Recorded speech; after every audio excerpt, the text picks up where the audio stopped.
모두가 궁금해하는 데이터의 모든 것을 알려드립니다. 데이터에 미쳐있는 사람들과 함께하는 데이터 이야기, 데이터홀릭 지금 시작합니다. 와. 네, 멤버 소개하고 시작하겠습니다. 박 박사님. 네, 자동화 생각의 내가 기계로 바뀐 박 박사입니다. 반갑습니다. 반갑습니다. 반갑습니다. 김 팀장님. 네, 데이터 분석으로 밥 먹고 사는 김 팀장입니다. 반갑습니다. 일부러 느리게 하기야? 반갑습니다. 네. 그리고 저는 데이터 자라를 꿈꾸는 앨리스입니다. 반갑습니다. 반갑습니다. 저희 데이터홀릭은 유튜브 팟빵, 애플 팟캐스트에서 들으실 수 있고 그 외에 저희도 모르는 다양한 팟캐스트 플랫폼에도 업로드되고 있습니다. 페이스북 페이지와 인스타그램 계정, 트위터 계정도 운영하고 있습니다. 데이터홀릭은 여러분의 후원으로 만들어집니다. 카카오뱅크 계좌로 매월 초에 3만원 정기 후원해주시는 기동량님, 눈나님, 매월 15일 만원 후원해주시는 웃는아이 지님, 팟빵으로 2만원 정기 후원해주시는 막송님 감사합니다. 이렇게 저희 데이터홀릭을 후원하고 싶으시다면 팟빵과 유튜브 공지사항, 채널 정보에 후원 계좌가 있습니다. 여러분께서 보내주신 후원금은 녹음과 편집, 컨텐츠 제작에 소중하게 사용하겠습니다. 네, 지금 유튜브 영상으로는 함께 나가고 있습니다. 네, 저희 데이터홀릭은 데이터 관련 분야의 다양한 소식을 전하는 팟캐스트입니다. 저희 방송에 광고를 넣거나 데이터 관련 교육을 의뢰하시려면 dataholik4@gmail.com으로 문의해주세요. 방송을 들어주시는 모든 분들께 감사드립니다. 감사합니다. 예, 예. 오랜만에 오프라인이에요. 그러게요. 예. 많은 설정 변경을 통해서 네. 스튜디오 우여곡절이 촬영 환경을 개선하고 지금. 맞았습니다. 여러분들 이게 최선이에요. 여기서 더 뭘 잘할 수는 없습니다. 나아질 수 없습니다. 최고야 이게. 네, 노력하고 있고요. 네, 그렇습니다. 자, 근황 얘기 좀 해볼까요? 네. 네, 모두콘 발표 잘 갔다 왔습니다. 지난주였죠? 네, 어. 아주 강력한 한파와 초강력 눈발 덕분에 맞아, 눈 엄청 온다는 그래. 그날이었잖아요. 그래갖고 스케줄도 미루신 것 같은데 음. 온라인이 조금 더 흥행했지 않았을까 같은 아쉬운 생각이 좀 들긴 했어요. 예. 현장에 좀 많이 못 오셨나요? 그러니까 저는 제 음. 얘기가 인기가 없는 거라고 생각을 했었거든요. 근데 저보다 조금 더 정도더라고요, 다른 분들도. 그래서 이거 좀 네, 박사가 조금 덜 들어오긴 했어요. 그럼요. 그래요. 그랬구나. 뭐 그렇게 이제 뭐 알아주시는 분이 있다 정도에 가까운 거지 저희가 대중적이거나 그러진 않으니까. 네. 뭐 저런 이상한 얘기 하려고 나왔나 싶게 보시는 분들 더하기 이제 연세가 좀 되셔갖고 육아 얘기에 공감해 주시는 분 조금 계시고 약간 이런 느낌. 네. 육아 얘기를 좀 했군요. 육아에 빗대서 얘기를 좀 했죠. 네. 네. 육아, 그러니까 아이를 키우는 것과 그렇죠. 아이에게 대하는 것과 이제 컨텐츠가 커뮤니티 더하기 AI였어요. 네, 그래서 저는 커뮤니티 세션 쪽에 첫 번째 발표자였고, 그래서 저는 실제 첫 번째 발표였군요. 네. 그럼 뭐. 네. 좀 네. 아침 제일 일찍 약간 이런 눈 식이었지. 많이 오는 네, 아침. 눈 오는데 약간 이런 거였어요. 그래갖고 거기에 이제 발표는 아마 오늘 발표자 링크는 같이 공유하긴 할 텐데 사실 내용이 많이 없어요. 왜 그러냐면 유튜브 채널이 왜 커뮤니티냐 같은 얘기를 그냥 잠깐 변명을 한번 하고 그 다음에 유튜브 채널로서 사람들이랑 커뮤니케이션 할 때 우리가 어떤 방법들을 시도를 했었는데 그게 어떤 키워드들 육아에서 배운 키워드들이랑 연관돼서 나온 행동들 같은 식으로 풀어봤는데 너무 되게 일반적인 얘기를 하게 되더라고요. 그러다 보니까 뭐 키워드 뻔했어. 재미 그 다음에 뭐였더라 벌써 까먹을 정도로 지난주에 네. 지난주 목요일 아니에요? 벌써 까먹을 정도로 네, 목요일이었어요. 네, 아무튼 이것이 벼락치기의 효과. 진짜 아니 그분들이 믿어주신 덕분에 13시간 만에 만든 것 같아요. 발표하기 직전. 그보다 전에는 쓴 시간이 없고 진짜 고생했네요. 직전에 네, 그리고 한 3시간 자고 가서 아니야 그래도 박 박사님의 머릿속에는 어떤 말 할지가 계속 떠오르고 있었을 거잖아요. 그건 그렇죠. 이제 그거를 정리한 거지 장표에. 그게 문제예요. 그걸 믿기 때문에 준비를 안 하는 맞잖아. 아니 그러니까 장표를 미리 만들면 제가 이걸 바꾸거나 고치거나 이 플롯이 마음에 안 들 때 그 노력이 아까운 거예요. 네. 만들어놓고 버리잖아 그러면. 그래갖고 좋은 핑계네요. 네, 그래서 잘하셨다 모두콘 발표를. 어쨌든 감사하게 들어주신 분들께 그나마 간단한 미소 한 개 정도 띄울 수 있었다. 네. 좋네요. 그거 듣고 우리 방송을 들으러 오신 분들이 지금 이 방송을 듣고 계실 수도 있네요. 맞습니다. 오. 문제는 저한테 그 이후로 구독과 좋아요가 올라가는 메일이 안 오긴 했어요. 유튜브 채널. 아니 이미 구독자셨을 수도 있지. 사실 그럴 수 있었을 것 같아요. 거의 그럴 수 있네요. 구독자이신 분들만 오셨나 싶은 생각이 들 정도이기는 했어요. 예. 혹시 모드콘에서 박 박사를 보신 분들 한번 댓글로 아는 척을 해주시면. 맞아요. 한번 좋을 것 같습니다. 안정해 주시면 감사하겠습니다. 감사합니다. 앨리스는 뭐 근황 뭐 있습니까? 근황이요? 있습니까? 뭐 없는데? 그거 바빠요. 뭐 뭐지? 운전하기로 한 거 어떻게 됐어요? 운전 잘하고 있어요. 진짜? 저 다음에 상반기에 그 회사 주차 신청을 했고 당첨이 됐고 저는 이제 카니발을 몰고 출퇴근할 예정입니다. 뭐야 그거? 남편 차를 본격적으로 뺏어오기로. 내가 카니발 몰고 다니기로 했어요. 짱이죠? 짱인가? 카니발 모는 사람. 나중에 오프라인 오면 내가 카니발로 판교 데려다 줄게요. 판교로 데려다 주는 게 아니고 집을 픽업을 해줘야 되는 거 아니야? 그거 좀 생각해볼게요. 그러면 남편분은 이제 근데 원래 그분은 출퇴근을 대중교통으로 하세요. 왜냐면 그 집에서 그쪽까지 가는 길을 그 차를 갖고 다니는 게 더 빡세가지고 거기는. 그럴 수 있지, 그럴 수 있지. 그래서 좋은 핑계네요. 뭔데? 네. 아무튼 그래서 저는 이제 운전을 하고 다닐 수 있는 어른이 되었다. 네. 카니발 해봤어요 운전? 해줬죠. 진짜? 카니발로 자차 연수 받았었고 받기도 했고 진짜. 그리고 카니발 가지고 이제 주말에 가족들 태우고 이제 집에서 뭐 광화문 갔다가 서울역 갔다가 뭐 이런 것도 해보고. 저보다 어른인데요 그러면? 어른이죠? 네. 그렇습니다. 저는 어린이. 뭔데요? 왜요? 큰 차 못 몰아요. 그래요? 한 번도 안 해봤어. 저는 TMI겠지만은 대형 면허가 있습니다. 얼마나 대형이면 진짜 버스? TMI다. 버스를 몰 수 있어요. 진짜? 너무 TMI인데? 이게 다 TMI 하는 방송 아니었어요? 재밌는데? 재밌거든? 그래서 만약에 정할 일이 없다 그러면은 버스 운전을 할 수 있다. 그러면 지금 버스 운전기사들의 일을 모욕하는 겁니까? 뭔 폄하하는 말이에요? 거예요? 어째서요? 저의 아름다운 미래상을 그리는데. 잘 넘어갔다. 지금 잘 넘어갔어. 대박 뭐야 이거? 그리고 이제 아주 큰 뭐 캠핑카 이런 걸 볼 수 있다. 물론 이제 캠핑카. 그럴 일이 언제일지는 모르겠습니다. 캠핑카는 살 때 기분 좋고 팔 때 더 기분 좋다는 얘기가 있어요. 렌트해서 몰아야죠. 산다는 것은 렌트카 불이고요. 저희 아버지의 꿈이었거든요. 내가 은퇴를 하면 렌트카를 한 대 사서 전국 여행을 다니겠다. 막 이런 얘기를 하셨었어요. 캠핑카를 사서? 캠핑카를 사서. 근데 음. 아버지가 계속 알아보시더니 이건 아닌 것 같다고. 맞아요. 그래서 그거는 이제 유지하기가 쉽지 않더라고요. 장난 그러니까 아닌 것 같더라고. 그 덩어리 돈만큼을 그냥 생으로 버리겠다는 생각으로 써야 돼요. 네. 막 그 유지 보수를 하는 게 진짜 보통이 아닌 것 그러니까 같아요. 그거까지 즐기실 수 있는 분들 하시는 것 같더라고요. 근데 맞아요. 이제 저희 아버지는 그러시는 건 아니고 이제 여행을 하시고 싶으신 것 같아가지고 캠핑카. 그런 거 있잖아요. 캠핑을 하고 싶어. 근데 실제로 정말 외박 텐트 캠핑을 하려고 들면 너무 많은 일들이 있고 너무 힘든 일이 있단 말이에요. 그래서 그렇게는 못 하겠어 나는. 그래서 할 일이 많죠. 장비. 장비도 많이 그러니까 필요하고. 그것도 즐기는 사람들이 진짜 좋아하는 건 맞아요. 같아요. 그쵸. 그걸 노동이라고 생각하지 않고 세팅하는 그 과정이 즐거워요. 그것도 즐거우면 좋은 건데 나는 그것도 싫고 치우는 것도 싫고 그냥 고기 구워 먹고 싶어서 가는 느낌이란 말이야. 보통 그렇죠. 그래갖고 저 애기랑 놀러 가는 거 애기가 캠핑을 너무 가고 싶다고 하는 거예요. 근데 갈 수가 없잖아. 근데 주변에 이제 가족 단위가 그래. 되면 캠핑을 다니시는 분들이 계세요. 애들 때문에라도. 그런 거 같더라고. 밖에서 놀면. 그러니까 자연에서 노는 거잖아요. 그리고 고기 구워 먹고 뭐 맛있는 거 구워 먹고 이런 경험들을 해주고 싶어 하니까. 네. 재밌지. 재미가 없는 게 아니지 알지. 네. 그러나 네, 누가 치울 건데? 저는 꼭 엄마 아빠가 하루에 이틀 씻어야 되고 그러다 보니까 못 하겠더라고요. 쉽지 않은 것 같아요. 그러니까 뭐 다 각자의 그 취향이 있는 거니까요. 저는 맞습니다. 글램핑도 안 좋아하더라고요 보니까. 그래요? 그냥 밖에서 자는 걸 안 좋아하더라고. 아, 해보니까. 그냥 집 밖이 싫다. 아니 밖에서는 나 호캉스. 호캉스 좋다. 호캉스 타입.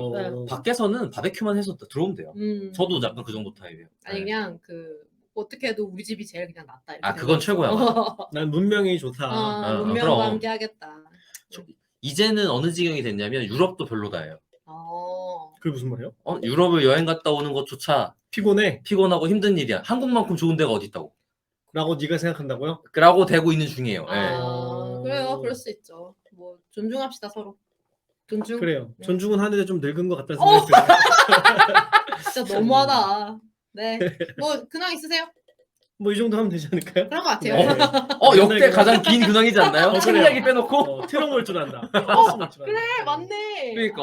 네 좋습니다. 네 그럼 이제 오늘 본론 넘어가시죠. 좋습니다. 네 본론 뭐죠? 너무 자연스러웠어. 이렇게 자연스러울 수가 없다. 뭐죠? 야 이런지네. 내가 정말 아니 오프라인으로 하니까 자연스럽네. 온라인으로 했을 때 어색한 거였어. 그래 바로 탁 되잖아요. 그래요. 자, 김 팀장님 본론이 무엇인가요? 이게 나요? 아니 그 두 개밖에 없는 거예요? 뭐죠? 무엇인가요? 이거 두 버전밖에 없는 겁니까? 네 오늘 주제 김 팀장님이 준비해 주셨는데요. 김 팀장님 네. 소개해 주세요. 제가 난- 뭐 준비를 했다기보다는 네. 일단 제목은 일잘러 팁이에요. 일을 우와. 잘하는 사람들의 팁. 일 잘해요? 일 잘합니다. 그게 문제예요. 오늘의 최대 난제인데 우리가 일단 일 데이터홀릭 잘하는가? 멤버들은 일을 잘하는가? 거기부터 시작하는 거예요? 거기부터 시작해야 돼. 근데 더 문제는 뭐냐면 일을 잘한다는 게 뭐지에서 출발할 수밖에 없는 거예요. 그럼 너무 어렵다. 그렇죠. 오늘 방송 안 일단 그 끝났는데. 얘기를 간단하게만 합시다. 너무 깊게 아, 가지 말고. 그 얘기하면 우리 지금 완전 노잼 되는 거잖아. 아니 재밌을 수도 있죠. 그래 그럼 짧게 해보자 짧게. 서로 네. 욕하고 싸우면 되니까. 네. 일단은 일을 잘한다라는 게 뭘까요? 어떤 걸 두고 일을 잘한다라고 할 수 있을까요? 이거는 일을 잘하는 거다.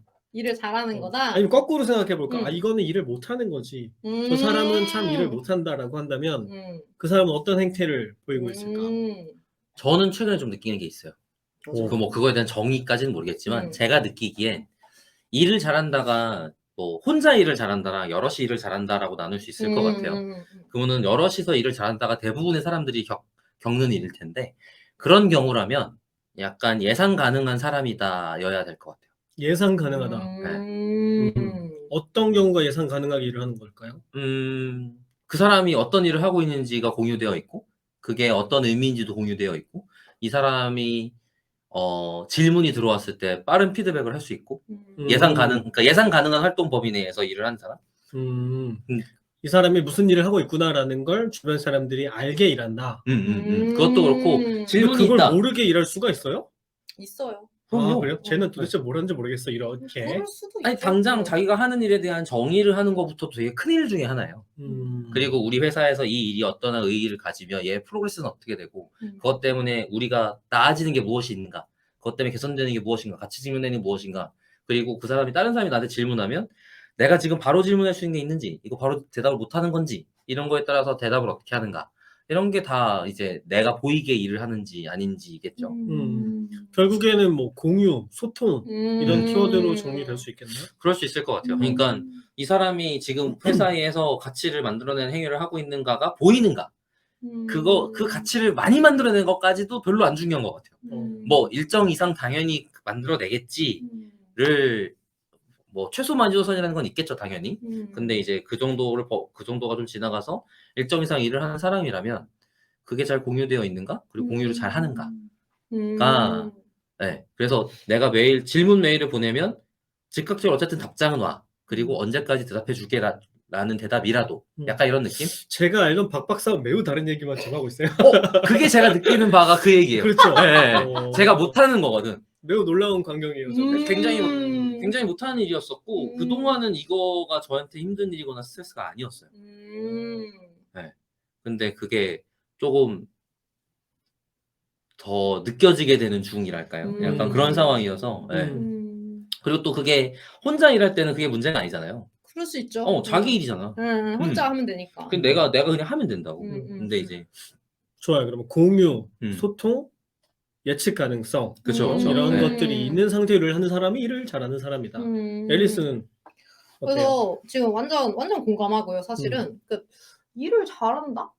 저가 생각했을 때 일을 잘하는 건 약간 일을 할 때 저도 당연히 전제는 같이 일을 한다라는 전제이고 그 상대방을 생각할 줄 아는 사람. 그러니까 다음 순서를 알고 있고, 그러니까 보통 일을 할 때 딱 내 것만 보는 사람들이 있잖아요. 그러면 이제 앞뒤가 없이 자기 것만 하게 되면 흐름이 잘 진행이 안 되는 것 같더라고요. 그래서 그러니까 이 일의 순서와 맥락을 이해하고 하고 그리고 이제 다른 사람을 생각하면서 한다는 게 그 예를 들면 이런 거예요. 일을 할 때 뭐 내가 이렇게 하면 저 사람이 이렇게 되겠지라는 거를 생각할 수 있는 거? 그렇죠. 그거를 이제 생각 없이 일하는 사람들이 있잖아요, 당연히. 그러니까 일단 내 거 해놓고 말고 네가 어떻게 되든 말든 그러니까 이런 사람들도 분명히 있으니까. 그래서 제가 생각했을 때 일 잘하는 사람은 그런 시야를 가지고 있는 사람인 것 같다는 생각은. 그런 경우 있죠. 일을 해야 될 일을 하기는 했는데 그 결과물을 누군가 봐주면 아유 그래 하긴 했는데 네. 라는 다시 그런, 다 해야 돼. 이거를 어떻게 하라는 거니? 라는 생각이 들게 하는 사람이 있는 반면에 그치. 딱 됐을 맥락을 때, 이해하면서 일을 했구나라는 게 느껴지는 사람이 그 딱 그 말, 그러니까 왜 하는지 알고 하는 사람이네요. 이 음. 말이. 왜 하는지 알고 맥락을 이해하는 사람이 잘 하는 사람인 것 같아요. 결국에는 비슷한 맥락의 얘기를 한 것 같아요. 얘기를 그런 것 들어보니까. 같아요. 네, 그러니까 저도 보인다는 것 자체가 공유를 잘한다는 것 자체가 그런 걸 잘 해내기 위한 활동의 일종 같이 느껴지네요. 지금 듣기로는. 네. 그래요. 제가 예상했던 방향의 얘기는 전혀 아니지만 그래요? 와 잘해. 우리는 채 GPT다. 뭔데? 아니, 두 분이 얘기하는 일을 잘한다는 개념은 조직 전체의 관점에서 조직 협업 관점이죠. 같은 맥락이죠. 네. 모두가 같은 공동의 목표가 있다고 했을 때 각각의 각각의 구성원은 어떻게 일해야 되는가? 그죠, 맞아. 그죠. 그러네. 저는 그냥 매우 개인적으로 제 자신을 놓고 봤을 때 내가 나 자신한테 어떤 상황이면 일을 잘하고 있다라고 판단을 할까 이렇게 생각을 해봤어요. 프리랜서시니까요. 그래서도 그렇겠죠. 그래서 관점이 좀 다른가 봐. 그럴 수 있을 것 같아요. 일단 저는 일을 하는 게 안 힘들어야 돼요. 내가 하고 있는 이 일이 스스로 힘들게 느껴지면 나는 뭔가 일을 잘 못하고 있는 거죠. 너무 공감하기 힘든데? 그리고 일이 스트레스가 되면 그것도 일을 좀 못하고 있는 거죠. 그래요? 그냥 스트레스를 받지 않는 방향으로 일을 해야 되는 거죠. 그것도 너무 공감이 안 가요. 그리고 일을 하고 나서 막 후회가 너무 되면 별로 일을 잘하는 게 아니에요. 그래, 조금 그건 지난 그럴 수 있지. 시점에 내가 봤을 때 그래 잘 해놨다. 음. 미래에 나한테 도움이 되는 방향으로 일 처리를 해놨다. 라고 느껴지면 일을 잘하고 있구나라고 판단이 이거는 되는 그럴 거죠. 수 있을 것 같아요. 이거는 조직에도 그러니까 제가 조직 관점이랑 개인 그럴 수 있을 스스로의 것 그 같아요. 관점이 계속 다를 수 있었죠. 근데 키워드가 이해가 안 가는 건 아니에요. 저도 제 개인 일들을 할 때는 그렇게 해요. 그리고 그런 면에서 우리가 이제 오늘의 주제가 일잘로 네, 팁이지 그죠, 않겠습니까? 그죠, 맞아요. 네. 네. 그런 면에서 일잘로 팁을 줘야 되는 거 아니에요, 그죠? 네, 그런 면에서. 근데 잠깐만, 우선 그런 면에서 봤을 때 우리는 일잘로는 맞습니까? 자기가 자기를 평가하기에? 아니요? 아니에요? 난 아닌데? 근데 무슨 팁을 주겠다는 거야? 내가 얘기했잖아. 난 안 준다고. 난 몰라. 부족하니까 그거를 개선하기 위해서 노력하는 그런 팁일 수 있죠. 일잘로는 아니지만 이렇게 하는 것은 안 좋다는 알 수 있다. 아까 다 얘기했어. 이렇게 하지 않아야 되는 그런 어떤 방법들 그런 걸 얘기해 주실 수도 있지 않을까. 근데 저는 이렇게 생각했어요. 우리가 일잘러는 누가 봤을 때 외부에서 봤을 때 우리가 일잘러라고 평가받지 못할 수는 있겠으나 내가 나를 봤을 때 옛날에 이렇게 일하는 것보다는 이런 식으로 일하는 게 내 스스로에게 더 좋더라 하는 것들이 있잖아요. 그런 건 있을 그런 수 있죠. 것들을 우리가 좀 얘기를 해보면 어떨까. 네. 좋네요. 그런 취지였습니다. 네. 그러면 우리가 일잘러인지 아닌지 여부가 중요하지 않죠. 그러니까 상대적으로 일잘러들이 노력하고 사는 가지고 사람들 있는 정도는 되는 그렇습니다. 거지. 네. 오케이. 제 취지가 전달이 되었고요. 네. 자, 그럼 얘기를 해볼까요? 뭐 그런 팁들이 뭐가 있을까? 저는 사실 팁이랄 건 없고 지금 제가 고생하고 있는 상태를 공유하면 좋을 것 같아요. 저는 아까 그 가시성이라고 그러죠. 예측 가능한 사람인 거에 어떤 포인트가 하나 있냐면 계획을 세우고 그 계획대로 진행하는 것. 그리고 계획대로 진행이 잘 안 되는 것 같으면 빨리 공유하는 것 정도가 큰 일 중에 하나일 것 같은데 제가 지금 계속 최근에 일을 하면서 보니까 계획을 진짜 못 세우더라고요.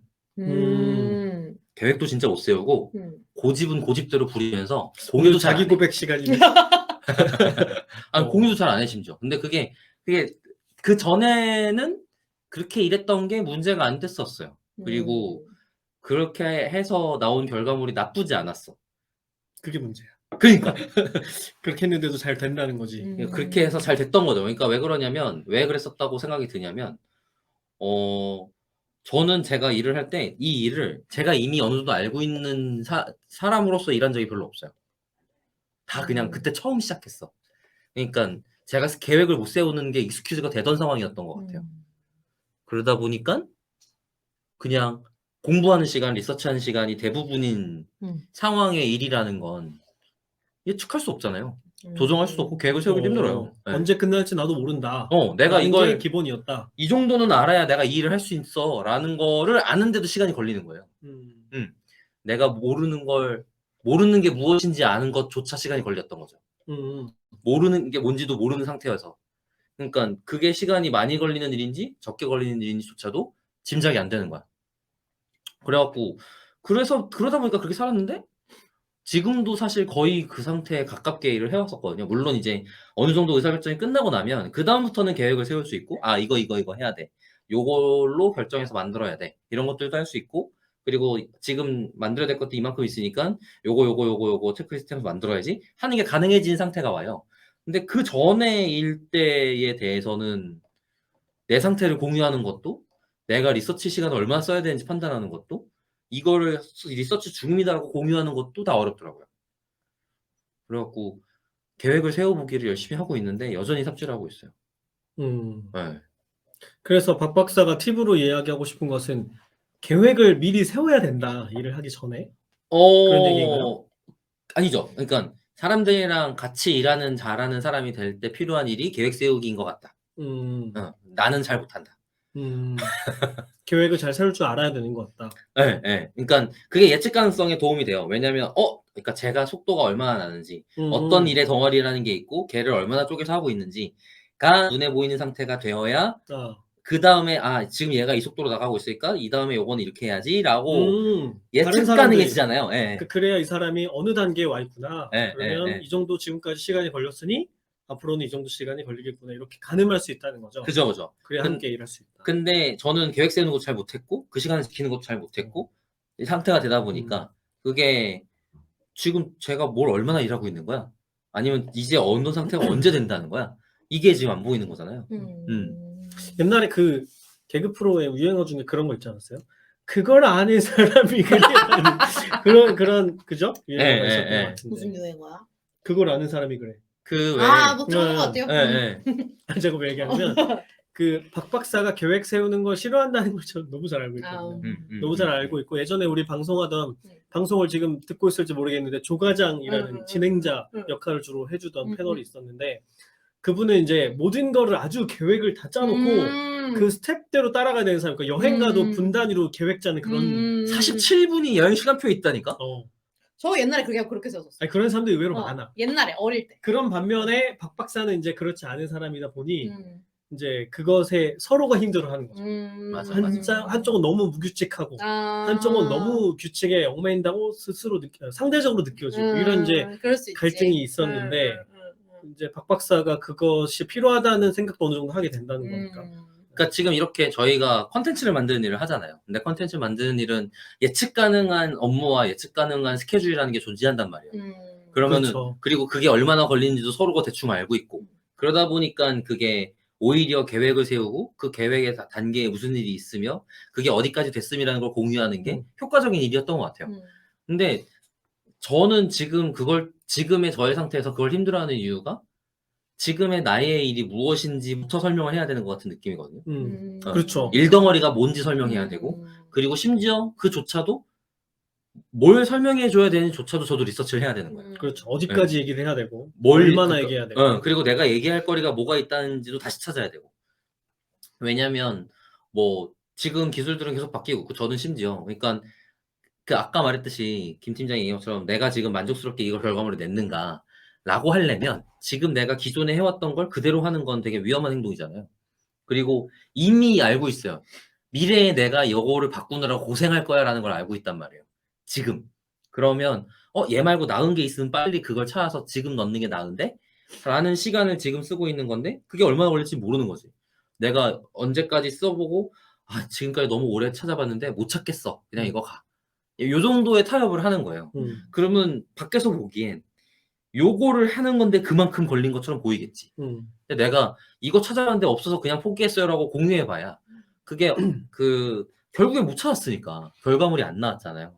그거를 공유한다는 게 생각보다 저도 힘들었던 일이었던 것 같고 뭐 물론 지금 조직이 그거를 인정하지 않아준다 이런 레벨의 문제가 아니고 제가 그걸 공유하는 게 힘들었던 것 같아요. 그래서 박 박사의 평소 지론이 그런 게 있었어요. 사람은 고쳐 쓰는 거 아니다. 근데 저는 박 박사랑 몇 년 동안 방송을 같이 하면서 박 박사 얘기가 틀렸다는 것을 많이 느끼고 있어요. 박 박사가 스스로 발전하는 걸 저는 꽤 많이 봐요. 그래서 사람은 고쳐 쓸 수도 있어. 근데 단 스스로 이제 그걸 고치고자 하는 의지가 있을 때. 그지. 네. 그럴 때는 어느 정도의 여지는 자꾸 뭐 있다. 말하려 그래? 그거는 고쳐 쓴다가 아니죠. 그 뭔데요? 뭔데요? 나는 내가 쓰는 게 아니잖아. 어. 내가 뭐- 김 팀장을 쓸 때 고쳐 써야 되는 건데 그게 아닌 거야. 자가로 고치는 걸 내가 옆에서 보고 있는 거예요. 셀프 술이야? 그건 자가 치유 정도로 합시다. 그래서 뭐 어떤 면에서는 사람이 결코 바뀌지 않는 면도 있는데 또 사실은 또 대부분의 것들은 의식적으로 노력하면 바뀔 여지도 있다는 생각이 박 박사를 통해서 많이 하게 되었습니다. 네. 네. 맞아요. 아니 사람이 절대 안 바뀌진 당연히 않겠죠. 근데 이제 외부 요인으로 인한 변화가 쉽냐? 그 얘기를 할 건 아니고 네. 자 그래서 박 박사의 그 팁은 이제 계획을 잘 세우는 것에 있네요. 결국에 그죠. 계획을 저도 잘 아직 세우는 습관이 들어야 되고 네, 저도 방법을 아직 알아야 되고. 어떤 분야들에 대해서 어떻게 해야 될지 아직도 모르겠는 어려움이 있지만 그리고 사실 누구나 다 어떤 프로세스를 잘 정립된 채 일을 하는 것이 아니라면 많은 이들 그렇게 하겠지만 그 단계에 하는 노하우를 좀 알 수 있으면 좋겠다 1번 그걸 프로세스화 하는 것도 능력인 것 같다 2번 네. 그러면 잘하는 것처럼 보일 것 같아요. 아니 저는 이 주제 꺼냈을 때 박 박사가 되게 팁을 많이 얘기해 줄 거라고 생각을 했거든요. 왜냐면 제가 옆에서 보기에 박 박사가 사용하고 있는 뭐 툴이라든지 방법론이나 이런 걸 보면 저거 되게 효율적이다, 저거 알면 좋겠다라고 생각했던 게 되게 많은데 문제는 뭐냐면 본인이 그게 뭔지를 몰라. 얘는 그냥 하고 있는 거지 그게 뭐 특별히 대단한 기술이라서 하고 있는 게 아니라서 그런 것인지 스스로 인식을 못하는 것들이 있더라고요. 도구 뭐 써요? 아니 뭐 기본 그런데? 뭐 하드웨어 세팅이나 이런 것만 하더라도 박 박사가 편리하게 만들기 위해서 이렇게 하는 것들이 있을 거거든요. 쭉쭉 얘기를 해주는데 자기는 모르는 거야. 내가 뭐 하는지. 그러니까 이게 그럴 수 있죠. 일잘러가 그런 식의 아까 우리가 처음 시작이 그래서 그랬던 것 같은데 일을 뭐 효율적으로 하는 방법의 측면이었다면 그런 도구 같은 거를 얘기해 줬을 수도 있겠네요. 뭔가 조금 아니에요. 얘기 아니야? 못 해줬을 거예요. 아니야? 그러니까 지금 맞게 얘기한 것 같아. 그걸 내가 효율적으로 하고 있는 거라는 인지가 없어요. 왜냐면 항상 어. 그걸 기본값으로 하고 있으니까. 그러니까 내가 노력해서 하는 게 아니고 그 상태가 아니면 일을 못해. 그러니까 나한테는 그냥 기본값인 거지. 그래서 뭔가 언제 그걸 제가 알게 되냐면 제가 뭔가를 하고 있는데 박 박사가 왜 그걸 그렇게 하냐라고 얘기를 하면서 본인의 방법 얘기해 줄 때가 있어요. 그러면 오 그런 방법이 있구나 하고 제가 알게 되거든요. 근데 이제 그런 걸 꺼내기가 쉽지 않지. 아니 왜 그러냐면 그 김 팀장이랑 얘기하는 그런 것들은 약간 그 워크플로우에 통하는 것 약간 요런 맥락의 전달이지. 뭐 좀 구체적인 그리고 이 과업들이 도구가 있을 때긴 하죠. 이 도구가 그런 일 하는데 쓸모가 있는 좋은 애요라는 거에 대한 감각은 저한테 없죠. 왜냐면 그 일을 봤을 때 제한테 떠오르는 도구에 대한 설명을 한 거니까. 근데 이게 보통 전문가들이 대부분 갖고 있는 어려움이에요. 그러니까 상대가 뭘 어려워하는지 나는 몰라. 나한테 너무 익숙한 것들이기 때문에 그래서 설명하기도 어렵고 전문가한테 노하우를 이끌어내는 것도 그렇게 쉽지는 않은 거죠. 그거를 끌어내려면 옆에서 이제 붙어서 계속 질문하고 다시 질문하는 그런 시간을 이제 가져야 해요. 콘텐츠 크리에이터가 필요한 이름입니다. 그렇죠. 맞아요. 그거를 끌어내는 일을 하는 사람들이 필요한 거죠. 그건 맞는 것 같아요. 그게 또 작가들이 하는 일이기도 하고. 그러니까. 좋습니다. 좋네요. 이번에는 앨리스한테 한번 물어볼까요? 네, 네. 앨리스가 알고 있는 팁은 뭐가 있을까? 팁이요. 되게 계속 얘기하면서도 계속 생각했거든요. 일잘러라기보다는 그냥 이제 신입 때, 주니어 때. 근데 이게 어쨌든 저는 첫 회사는 아시다시피 이제 출판사였는데 출판사에서 편집자는 프로세스가 명확한 일이라 가지고 그쵸. 프로세스가 명확한 일이다 보니까 사실 뭐 프로세스를 이해하고 이럴 필요는 사실은 없었고 그때 제가 처음에 일을 시작할 때는 그러니까 이 프로세스를 숙지하면 되는 거였거든요. 그렇죠. 근데 사실 많은 회사의 일들이 그런 식이에요. 정형화되어 있죠. 사수가 있고. 그래서 근데 사수가 이제 스타트업 쪽으로 오면 사수는 당연히 거의 없고 이제 그쪽은 이렇게 편집자 일은 도제식에 가까운 그런 느낌이 없지는 않기 때문에 그래서 이제 선후배 느낌으로 일을 하게 되고 그래서 프로세스를 빨리 숙지하는 게 개인적으로는 그 일을 잘하게 되는 그거라고 생각을 했었고 그래서 그때 제일 많이 했던 건 듣는 거 바로 메모하는 거. 피드백 들은 거 메모하는 거. 그냥 들으면 절대 안 까먹게 일단은 포스트잇에 쫙 써요. 쫙 그냥 저서 다 붙여놓고. 오 맞아.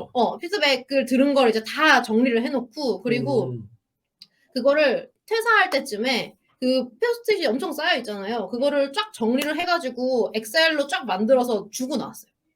그 프로세스에 대해 제가 알고 있는 것들을 정리를 싹 해가지고 좀 더 그러면 가시화해서 그 포스트잇만 보면 일이 어떻게 시작이 돼서 무슨 과정이 있고 어떻게 끝나는구나를 한눈에 볼 수 있어요? 근데 이제 그 포스트잇이 되게 단편적인 거죠. 그 단편적이니까 내가 지금 만약에 이 프로세스에서 이거에 대한 피드백을 들었어. 아, 그럼 적어놔. 그러면 이제 다 이제 이거를 합쳐놓고 내가 이제 한 3년 좀 일했으니까 프로세스에 대해 어느 정도 체득이 됐으니까 그거를 더 잘할 수 있게 만들어주는 게 그 포스트잇에 적혀 있잖아요. 그러니까 그 프로세스에 더 잘하게 하려는 것들을 포스트잇 적었던 걸 다 옮겨 적는 거야.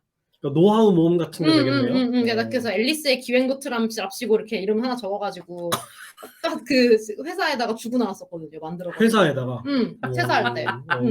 그게 얼마나 도움이 되셨는지는 모르겠지만 어쨌든 그러니까 까먹지 않게 할 수 있는, 그러니까 어떻게 보면은 업무 매뉴얼 같은 느낌이었던 거죠. 그래서 그런 것들을 만들어서 드리고 나왔던 기억이 나고 그거랑 결국에는 메모를 한다는 걸 강조하고 싶었던 거네요. 그러니까 신입 때는, 그러니까 좀 익숙해지고 나서도 당연히 메모는 중요하긴 한데 말했던 걸 안 까먹는 게 제일 중요하잖아요. 남이 했던 말. 그러니까 이거 필요해요라고 했는데 까먹고 나중에 가지고 그런 걸 말씀하셨어요? 이러면 안 되니까. 그런 지금 거를, 이거 중요한 것 같아요. 놓치지 않아야 하는 거. 그래서 들었던 거 바로 어디 기록 바로 해놓는 거. 그래서 기록하는 거. 이거를 중요하게 생각했던 것 같고 지금도 조금 그렇게 하고 있는 것 같고 메모를 막 포스트에서 막 그렇게 하는 거는 아니지만 들었던 거를 잊지 않기 위해서 막 대화하다가도 가끔 이렇게 핸드폰 이렇게 만질 때 뭐 메시지 하는 게 아니라 안 까먹으려고 키워드 적어 놓는 거거든요. 나중에 다시 보면서 복귀하려고. 그래서 그런 기록을 미리 그 틈틈이 해놓는 거가 도움이 됐었던 것 같고, 그리고 저도 그 업무 도구 측면이 이게 맞는지는 모르겠는데 저는 업무 한 1년쯤 하면 대충 이제 각이 나오잖아요. 1년쯤 하면 내가 했던 일이 어떻게 돼야 되는 건지를 아니까 그 첫 번째 회사에서는 업무 프로세스에 맞게 아예 그 다이어리 양식을 만들어서 제보했었어요. 항상 그렇게 돌아가요? 그랬었어요. 그러니까 프로젝트가 이제 예를 들면 책이 한 3-4권을 내가 맡고 있어. 그러면 이제 책에 대한 어떤 게 진행되고 있는지 상황을 봐야 되니까 그때는 손으로 했었거든요. 그래서 이제 아예 그 양식대로 해가지고 투두를 정리하는 거를 만들어 놨었고 제본을 해서 썼었고 그리고 본인이 그걸 만들었다고요? 스스로 그냥 만들어 저한테 제일 잘 맞는 거를. 왜냐면 그거에 맞는 다이어리 양식이 없었거든요. 그래서 내가 프로젝트 관리할 때 어떻게 하고 싶은지, 그러니까 지금 노션 만지는 거를 그러네. 그 한글 파일이나 워드 파일로 만들어서 출력해서 쓴 거죠, 그냥. 그래서 이제 그 이후에 두 번째 회사 넘어올 때부터는 노션을 쓰기 시작했고 그 노션에다가 이제 제가 제일 잘 맞는 양식을 찾아가죠. 근데 이게 업데이트가 돼야 되는데 두 번째에서 세 번째 회사 넘어올 때 아직 그게 업데이트가 안 돼가지고 그냥 한 1년쯤 1년쯤 지나야 그게 양식이 내가 스스로 만들 수가 있더라고요. 한 바퀴는 돌아봐야 그림이 보여야. 그래야 내가 이제 뭐 프로젝트를 하면은 프로젝트를 여러 개를 동시에 하는 회사인지 프로젝트 하나를 깊게 하는 회사인지 이게 다르잖아요. 그렇다 보니까 그거에 따라서 양식이 달라져서 저도 이제 한 거의 좀 있으면 1년 돼가니까 양식을 한번 업데이트를 회사 바꿀 때 한 번씩은 했던 것 같아요. 내 일에 제일 맞는 업무 투두 양식을 나한테 맞게 만들기. 그런 것들을 했던 것 같아요. 그게 1년이 걸리는 거군요. 제가 지금 뭐지 조급할 필요가 없네 생각해보니까. 한 바퀴는 돌아야 나오더라고요. 저는 저 같은 경우는 그랬어요. 그 어떤 업무 방식이 제일 나한테 맞는지 그런 거는 그랬던 것 같다. 그래서 저의 팁은 메모를 잘하고 그리고 기록해 놓는 거. 메모가 기록인데 기록도 사실은 회고 써놓는 거 이런 것도 당연히 너무 좋은 팁이라고 생각을 하는데 뭐 한 상반기 회고 하반기 회고 이런 거 내가 어떤 일 했는지 돌아보는 거 이렇게 써놓으면 그 다음에 또 이제 저는 개인 블로그에다가 써놓으니까 나중에 보면 엄청 큰 도움이 되더라고요. 그러니까 내가 저때 저렇게 생각을 해서면서 일을 했었구나 이런 것들이 기억이 나가지고 그리고 이제 그때에 막 어려운 거를 겪었던 게 지금 봐서 다시 글을 다시 보면 이젠 나 저거 안 어려운데? 라는 생각이 들 때가 있거든요. 그러면 이제 조금 성장했나? 이런 것도 조금 느껴지는 것 같고 그래서 그러니까 메모하기, 회고 잘 써놓기 자주 할 필요도 없어요. 이건 한 1년에 2번만 해도 돼. 한 번만 해도 돼. 그리고 마지막으로가 그 업무 도구를 나한테 맞게 잘 만들기? 투두 양식을 이런 느낌? 다 기록과 관련이 있는 것들이네요. 그러네요. 셋 다 그러네. 근데 그게 저도 그 생각을 안 하지 않거든요. 뭐 블로그를 써야 된다, 뭐 계획을 세워야 된다, 다 사실은 기록의 일종이잖아요. 근데 생각보다 그걸 적응해서 하는 게 쉬운 일이 아닌 거는 같아요. 그렇죠. 네, 사람에 따라. 물론 그거가 익숙한 사람들 위주의 사람들도 있겠고 그게 필수니까 해야 될 같은 것도 있겠지만 예를 들어 이런 거예요. 제가 같이 일하고 계신 분 중에 한 분은 미팅하면서 라이브로 회의록을 써요. 저도 그래요. 난 동시에 못해요. 그래요? 네. 아니 멈춤 없이 잠깐만요 같은 거 없이 라이브로 그렇죠. 자기가 발화를 하면서 저도 그런 편이에요. 그건 능력이에요. 그거는 노하우라고 알려주면 안 돼요. 그 얘기할 생각은 없는데. 그러니까 근데 약간 메모라는 게 약간 음. 그런 식의 노하우가 될 것 같은 느낌이잖아요. 그냥 약간 하라 한다고 하시는 것이 아니다. 그건 능력의 문제지. 그건 안 되는 거더라고요. 그럼 약간 그래도 도움은 좀 받는 건 필요한 것 같아. 뭐 요즘에 클로바 노트 좀 잘 되어 있으면 뭐 양해를 구하고 녹음을 해서 한다던가 아니면 회의록 바로 나오게 이렇게 한다던가 그런 약간 도움 받는 필요는 있는 것 같아. 어쨌든 서로 쌍방에 합의된 그 회의록은 존재해야 하니까. 네, 그런 것들. 그러니까 그게 결국에는 이때 한 말들 흩어서 없애버리지 말자인 거잖아요. 그러니까 그게 공감이 좀 가는 것 같아요. 회의라는 건 양쪽의 시간, 그러니까 여러 명의 시간 한꺼번에 소비하는 일이고 그러다 보니까 그걸 효율적으로 쓰려고 노력하는 것들은 많이들 있어 오고 여러 사람들이 다양한 방법들을 시도하는 것 같아요. 저는 그게 그렇게 될 수밖에 없었던 게 저는 이제 처음부터 컨설팅 업을 했으니까 회의에서 어떤 사람이 무슨 말을 했는지를 제가 알고 있어야 돼요. 그래야 나중에 그 요구를 반영할 수도 있고 그러네. 제가 이해 안 되면 그 얘기를 했던 담당자한테 질문을 할 수가 있으니까 그래서 항상 미팅 자리는 저는 항상 기록을 해놓는 자리라고 이제 생각을 이것도 약간 하는 거죠. 키워지는 능력인 것 같기는 해요. 그러니까 뭐 그런 그럴 수도 환경에 있겠네요. 놓여진 사람들은 그렇게 할 수밖에 없고 예를 들면 저 같은 경우도 업무가 그러니까. 저자 미팅 가고 뭐 그쵸. 이제 지식공유자 미팅 가고 하면은 듣는 거 기록을 해놓지 않으면 나중에 기억을 할 수가 없으니까 그게 키워진 것 같다는 생각도 들어요. 컨설팅 하는 사람들이 소수이다라고 생각하면 그렇지는 않을 수도 있을 것 같은데. 근데 뭐 미팅이라는 것도 사실 내부의 컨설팅이라는 관점으로 볼 수도 있는 건데 그러니까 모든 사람이 그렇다고 그 회의록을 다 써낼 수 있는 건 아니잖아요. 보통의 회의의 경우 회의록을 작성하는 회의에 끼지 못하는 막내가 한다 같은 불문율이 괜히 생기는 게 아니잖아. 그렇죠. 되게 안 그런 좋은 것도 거죠. 있을 수 있죠. 그러니까 안 좋은 건데 괜히 그런 일이 생기는 게 아니라는 맞아요. 거죠. 하기 네. 어렵기 때문에 그럼요. 네. 누구라도 하자가 되는 거죠. 그러니까 뭐 업무의 특성에 따라서도 이런 영향이 생기느냐가 좀 달라질 거는 같네요. 그래서 결국은 그 좀 약간 맨 처음에 한 일잘러에 대한 그거랑 연결을 좀 하자면 맥락을 이해하려면 상황을 이해해야 되고 기록을 해놔야 이해를 하니까 그런 거 좀 있지 않겠나 뭐 이런 느낌이네요. 근데 기록에 방금 말한 맥락도 영향이 좀 있을 것 같아요. 이 앞뒤의 상황이라든지 지금 이 얘기가 나오고 있는 맥락들을 숙지하고 있는 상태에서 들어야 바로바로 요약 정리가 될 것 같기도 하거든요. 생각을 해보면. 그러니까 그런 거 없는 상태에서 들으면 뭐라고 하다가 놓치는 그렇죠. 거야. 네.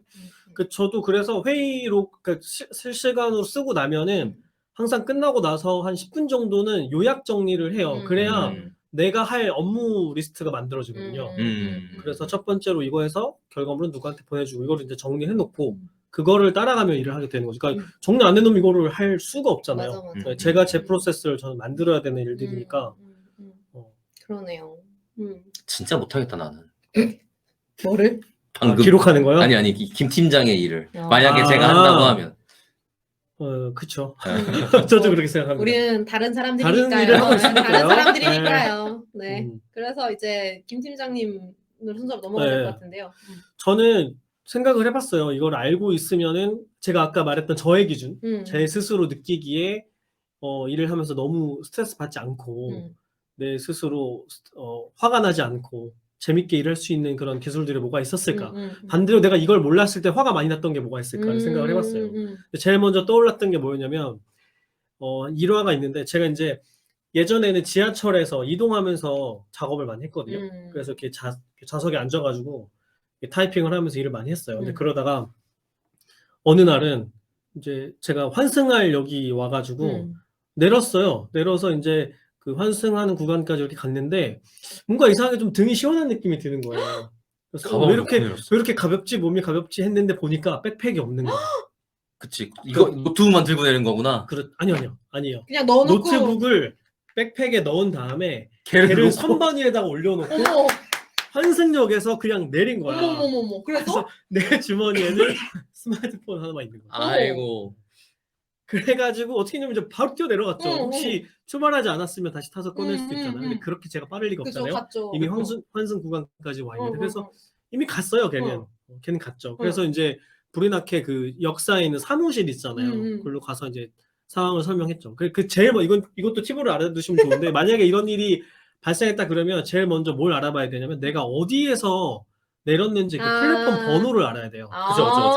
그러면 열차마다 그 번호가 있기 때문에 그것을 사무실에 얘기를 해주면 이분들이 다음 역의 역사에 전화를 해서 그러네. 그 위치에 있는 선반에서 찾아달라고 요청을 할 수 있습니다. 완전. 그래서 그렇게 했어요. 네. 했는데 못 찾았어. 그새 가져왔어? 정확히 내가 무슨 열차를 탔는지를 내가 기억을 못 하고 있는 거야. 아, 늦었구나. 우왕좌왕하고 사무실에 찾아가고 하면서 어. 시간은 이미 흘러갔기 때문에. 네. 그래서 못 줄 수가 없잖아요. 그 다음 역사에서 다 찾아봤는데 없다고 하는 거예요. 갖고 내렸나 보구나. 그래서 이제 포기하고 집에 가서 응. 이럴 때 어떻게 해야 되는지 구글링을 막 해봤죠. 근데 응. 이런 사람들이 너무 많아. 이런 일을 겪는 사람들이 온갖 노하우가 있는데 그 중에 이제 제일 먼저 해야 되는 게 뭐냐면 그 분실물 리스트가 정리가 되는 웹사이트가 있어요. 통합 사이트가 있어요. 거기에 들어가면은 분실물을 습득을 하면 이걸 사진을 찍어서 어디에서 발견이 됐다라고 이제 올려놓는 거예요. 그럼 이제 그거를 보면은 찾을 수 있는 거지. 들어가 봤죠. 네. 없어. 그럴 수 있지. 가버렸네. 그러고 나서 이제 포기를 하고 며칠이 지나서 혹시 그 이후에 발견이 될 수도 있으니까 하고 이제 다시 한번 들어가 봤는데 있는 거예요. 어디 있었냐면 이 지하철의 마지막 역에서 발견이 된 거예요. 그러니까 그 과정에서 아무도 안 가져온 거죠. 아무도 안 가져가고 마지막에 이제 청소하시는 분들이 아마도 발견을 해가지고 이제 분실물 센터에 접수가 된 거죠. 그래가지고 결국에는 그게 안산에 있던 거예요. 안산에 제가 서울에서 잃어버렸는데 그래서 안산 근처의 역까지 가가지고 결국에는 찾았어요. 찾았는데 그러고 나서 이제 무슨 생각을 하게 됐냐면 제가 그때 무슨 작업을 하고 있었냐면 되게 중요한 프로젝트를 진행하는 건이 있었고 그 다음에 제가 그때 또 한참 책을 제필하는 그런 시점이었어요. 그래서 제가 작성한 원고들하고 이런 게 그 안에 다 있었던 거죠. 그러니까 노트북은 안 아까워. 노트북은 뭐 새 거 사도 되잖아요. 근데 거기에 내가 만들어 놓은 자료들이 문제가 되는 거잖아요. 그래서 그때 당장에 제가 제일 먼저 했던 게 뭐냐면 그때 구글 드라이브 1년 구독을 결제하는 거였어요. 그러고 나서 앞으로 나는 내가 만드는 모든 파일을 다 드라이브 안에서 생성하겠다. 네. 로컬에는 아무것도 안 두고. 네. 그래서 제가 누군가한테 하나의 팁을 전달해 줘야 된다 그러면 이걸 얘기해 줄 거예요. 네. 동기화. 그래서 구글 드라이브를 결제하거나 아니면 지금은 이제 원 드라이브를 사용하고 있거든요. 근데 저는 지금은 어떻게 하냐면 어떤 새로운 일을 시작하면 일단은 원 드라이브 안에다가 폴더를 생성하는 걸로 시작을 합니다. 그리고 나서 그 밖으로는 절대 벗어나지 않아요. 모든 작업물이 다 원드라이브 폴더 안에 저장되게 하는 거죠. 그럼 만약에 제가 실수로 노트북을 또 그런 일이 있어서는 안 되겠지만 잃어버리는 일이 발생한다고 하더라도 제가 작성한 파일들은 전부 다 클라우드에 올라와 있을 테니까 이어서 작업을 할 수 있게 되는 거죠. 네. 그래서 제가 첫 번째로 드리고 싶었던 팁은 반드시 이런 스토리지 서비스에 구독을 하시라라고 했어요. 그다음에 이걸 쓰면 좋은 게 그런 게 있어요. 작업을 하다가 아마 뭐 깃을 쓰시는 분들이야 당연한 거라고 생각할 수 있겠지만 내가 예전에 했던 상태로 돌아가고 싶을 때가 있잖아요. 그럼 요즘에는 이제 구글 드라이브도 그렇고 원드라이브도 그렇고 타임스탬프가 다 붙어요. 저장하던 그 시점마다. 그래서 내가 원하면은 그 시점으로 돌아갈 수가 있어요. 그래서 내가 예전에 적어놨던 걸 다시 복원하고 싶다거나 아니면 지금 거를 없애고 싶다거나 할 때 그냥 원하는 시간대만 돌려놓으면 되는 거죠. 그리고 과거로 갔다가 현재로 왔다가 얼마든지 자유롭게 왔다 갔다 할 수가 있습니다. 이건 일잘러 팁도 일잘러 팁인데 생활 팁이네요. 이거를 너무 끔찍한 거예요. 리빙 팁이네. 이 일이 또다시 생긴다고 생각을 하니까 너무 끔찍하더라고요. 그 다음에 이제 또 하나는 제가 사람들이랑 작업을 하면서 파일 같은 걸 이렇게 보내주고 할 일 있잖아요. 보통은 뭐 메일을 첨부한다던가 메신저에다가 파일을 올린다던가 이런 식으로 하는데 이렇게 스토리지 서비스를 이용하면은 각각의 파일의 공유 기능을 사용하면은 바로 이제 URL이 생성이 돼요. 그러면 제가 거기서 이제 권한 설정도 해줄 수가 있겠죠. 이 사람이 파일을 보는 것만 하게, 읽기만 하게 할 건지 편집도 하게 할 건지 이런 것도 설정을 할 수가 있고. 그래서 제가 뭐 집에 있지 않더라도 어디에서든지 간에 제 계정에 들어가서 링크를 생성해서 이제 보내줄 수가 있죠. 네. 그래서 뭐 메일에 들어가서 메일 쓰고 보내주고 할 거 없이 그냥 바로 URL만 보내도 되고. 네. 그래서 첫 번째는 백업을 할 수 있고 원하는 시점으로 돌아갈 수 있고 그 다음에 공유를 하기가 편하다. 네. 이런 면에서 일단은 네. 원래는 제가 구글 드라이브를 썼었는데 왜냐면 지메일이랑 연동되어 있고 그 다음에 구글 닥스를 또 많이 이용하잖아요. 근데 이제 처음에는 무료로 제공해주는 용량만 쓰다가 나중에 연 단위로 구독을 하고 나서 작업을 했는데 문제가 구글 드라이브는 저는 주로 이제 코딩 작업을 할 때 RStudi오를 이용하는데 RStudio에서 스크립트 파일 같은 것들이 생성이 되면은 제가 저장을 할 때마다 얘가 동기화를 하거든요. 그럼 제가 저장을 하고 나서 싱크를 맞추는 그 과정에서도 제가 또 뭔가 수정을 할 수 있잖아요. 그때 충돌이 생기더라고요. 네, 그래서 한 파일을 가지고 계속해서 저장하면서 작업을 하면 계속 에러가 뜨기 때문에 그거를 해결하는 우회하는 방법이 있기는 한데 어렵더라고요. 그래서 지금은 이제 구글 드라이브 쓰지 않고 그 문제 때문에 이제 원드라이브로 바꿔서 쓰고 있어요. 원드라이브는 동기화에서 이제 문제가 발생하지 않았어요. 근데 제가 체감하기로는 뭐 원드라이브가 조금 느린 것 같기는 해요. 네, 뭐 아마 뭐 데이터 센터가 어떤 식으로 운영되는지 뭐 그런 거랑 또 관련이 있을 것 같긴 검색도 한데 조금 늦었던 것 좀 같아요. 늦어요. 그리고 그 웹에서 쓸 수 있는 웹 앱도 좀 느린 편이긴 하고. 네, 근데 뭐 그렇다 하더라도 저는 실시간으로 동기화되는 기능이 되게 중요하기 때문에 네, 이걸 사용하고 있습니다. 두 분 혹시 쓰고 계세요? 스토리지 서비스들? 쓰고 있는데 구글 쓰고 구글 닥스를 쓰죠. 네, 그래서 저는 로컬에서 작업한다 자체를 거의 안 해요. 네. 그래서 어느 컴퓨터에 앉았든 그냥 제 업무 환경으로 세팅할 수 있어요. 그죠? 저는 이 업무 환경은 조금 얘기가 다르기는 한데 저는 어쨌든 이거를 들고 다니니까 저는 쓰는 건 구글 드라이브 쓰고 아이클라우드 쓰고 원드라이브도 써요. 원드라이브는 지금까지 했던 노트북들 다 백업용으로 다 거기 다 모여져 있었고요. 그래서 그냥 진짜 옛날 파일 같은 거 찾을 때 그냥 원드라이브 들어가서 검색 이런 식이고 구글 드라이브는 이제 계정마다 생성되니까 회사 업무 계정 따라서 그렇게 되는 것 같고 개인 계정은 그렇게까지 막 잘 관리하진 않는 것 같아요. 그리고 이제 아이클라우드는 이제 사진 때문에 그래서 이 사진은 그래서 아이클라우드는 2TB 부족해요. 사진이 많아가지고 사진 때문에 그래서 그런 식. 저는 또 한 번은 이걸 써야겠다는 생각이 또 들었던 게 저는 이제 강의를 하기 때문에 노트북을 들고 여기저기 다니잖아요. 근데 어떤 경우는 한 강의장에서 일주일 넘게 강의를 하고 이럴 때가 있어요. 그러면 매번 노트북을 들고 다니는 게 너무 무거워가지고 그냥 강의장에 놓고 퇴근하는 경우들이 있거든요. 근데 언제는 이번에도 내가 그랬다고 생각을 하고 집에 갔다가 노트북을 가져간 거야. 안 갖고 왔구나. 노트북 집에다 두고 강의장에 간 거지. 모든 강의 자료가 그 안에 다 들어있는데 네, 그래서 이제 현장에 있는 노트북을 이용을 하고 이제 제 드라이브에 들어가면 되니까 거기 모든 파일이 있으니까 그래서 이제 자연스럽게 강의를 진행할 수 있었던 그런 경험이 있었어요. 근데 만약에 파일이 제가 그런 식으로 동기화되어 있지 않았다면 이제 그날은 큰일 난 거죠. 비슷한 것 같아요. 저 모드콘 발표 자료는 웹으로 만들었었는데 근데 이제 다른 분들은 편집을 하잖아요. 잠시만요. 그 다음에 USB 꽂은 다음에 이렇게 옮기고 이랬어야 됐다고요. 저는 그냥 저쪽 컴퓨터로 가서 새로 고침만 누르면 됐었단 말이죠. 약간 그런 느낌이랑 비슷하네요. 네. 그리고 이제 기록 관련해서도 또 여러 가지 필요한 도구들이 있을 텐데 저는 이제 노트 할 때는 원노트를 오래전부터 쓰고 있어요. 맞아요. 꽤 오랫동안 쓰는 거 봤던 것 같아요. 네, 원노트를 쓰고 있고 뭐 예전에는 좀 불편했던 게 뭐냐면 한글 타이핑을 빨리 하면 씹히는 에러가 있었거든요. 요즘은 근데 괜찮아요? 그게 업데이트가 되면서 해결이 됐어요. 네, 저는 그것 때문에 다른 앱을 써보려고 뭐 그 당시에는 이제 에버노트를 쓸까 원노트를 쓸까 뭐 고민도 하고 했었는데 지금 이제 그런 문제는 없어서 쓰기가 편해졌고 또 원노트를 쓰면 좋은 게 저는 이제 윈도우 PC를 사용하니까 윈도우에 그 기본으로 깔려있는 메모 앱이 있어요. 스티키라는 메모 앱이 있거든요. 맞아요. 그러니까 우리가 그 스티키, 그러니까 이제 포스트잇 같은 것을 프로그램으로 구현을 해둔 거죠. 그래서 그걸 많이 사용하고 있는데 예전에 그것도 한번 이제 컴퓨터를 바꾸면서 거기에 있는 제가 스티키를 엄청 많이 만들어놨는데 이걸 옮기기가 너무 어렵더라고요. 물론 백업하는 방법이 있긴 한데 백업해서 파일로 만들어 놓고 다른 컴퓨터로 옮긴 다음에 거기서 다시 부르고 이런 식의 시도를 해야만 했었어요. 근데 이 스티키 메모를 원노트하고 연동을 할 수가 있어요. 계정을 연동을 할 수가 있어요. 네, 그래서 제가 뭐 짧게 어디에 스티키 앱에다가 메모를 해놓은 거라고 하더라도 원노트 연동이 되니까 다른 컴퓨터에서도 볼 수 있고 로그인만 하면 그 다음에 그 원노트도 스마트폰 앱이 있으니까 거기에 들어갈 수 있죠. 그럼 제가 PC에서 간단하게 메모를 해놓은 뭐 예를 들면 전화번호라든지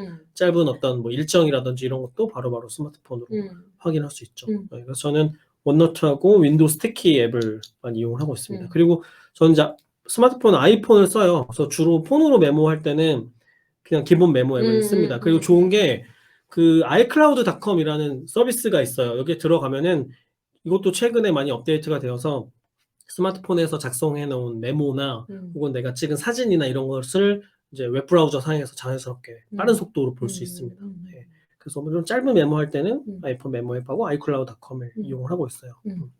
그리고 이런 뭐 기록물 같은 것들을 이제 여러 사람들이랑 주고받으면서 일을 해야 되잖아요. 그때 제가 아까 말씀드렸던 것처럼 뭐 메일을 이용해서 주고받는 게 가장 일반적이기는 할 텐데 그게 이제 번거로우니까 그 다음으로 쓸 수 있는 게 제가 아까 말씀드렸던 그런 클라우드 스토리지 서비스 이용하는 거고, 최근에는 이제 디스코드나 슬랙 같은 그런 툴을 쓰려고 많이 애를 쓰고 있어요. 네. 그러면 왜 쓰려고 하는 거예요? 일단 파일을 어디에 뭐 보내주거나 아. 혹은 새로운 사람이 이 프로젝트에 참여하거나 했을 때 제가 따로 보내줄 필요가 없잖아요. 그러니까 만약에 거의 다 제가 되어 있으니까. 그렇죠. 제가 만약에 뭐 메일을 쓰거나 아니면은 스토리지를 쓴다 그러면 새로운 사람이 들어오면 그 사람한테 다시 보내줘야 하잖아요. 근데 제가 슬랙이나 디스코드 같은 앱을 쓰고 있으면 새로운 사람이 참여했을 때 이전에 있었던 내용들, 주고받았던 이야기들이나 아니면 파일들이나 이런 거에 다 접근할 수 있기 때문에 그 작업을 반복하지 않아도 되는 거죠. 네. 그래서 지금은 이제 뭔가 새로운 프로젝트를 시작해야 된다 그러면 슬랙에 가입하는 것을 권해드리고 네, 그런 식으로 시작을 하고 있죠. 박 박사도 평소에 디스코드 많이 쓰지 않아요?